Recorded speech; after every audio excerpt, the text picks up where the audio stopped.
Hallelujah. We give you praise, we give you honor. So your name, Jesus, you are the healer. You are everything. You died for this sickness. Father, we come to you with a humble heart. We trust you, dear God. Give up to you, Padre Antonio, Panginoon ng lubog. Senyor, narito po siya na nangangailangan ng kalakasan mula sa iyo.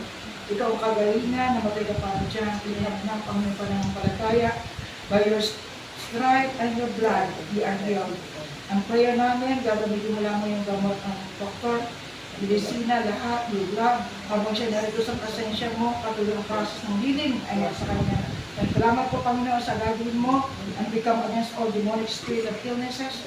We rebuke all spirit na gawa ng kaaway na komplikasyon, pagtaas ng dugo, ang pagtaas ng sugar, in Jesus' name, stop it, seal it, Lord, at maging makudro ang lahat. Panginoon, maging sakit, tubo, respiratory infection, lahat ng Panginoon, ng illnesses sa kubo ito, malusaw ng yung dugo. And we have faith in you, Father. Walang posible sa iyo, sabi ni Panginoon, tarik na lang yung ang panalangin. It's by your faith, maging Panginoon, pagpalaki siya.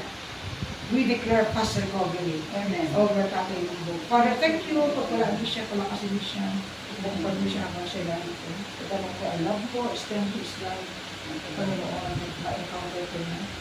Baging, Panginoon, ang kanyang hap, Panginoon, si Sister pinasalamat po alisin sa kanyang pag-alam-alam, pag-aalala, mga anak, lahat ng buong pamilya Lumbo ay preserve mo sila, Panginoon, ang pamilya ito, pag-aali mo.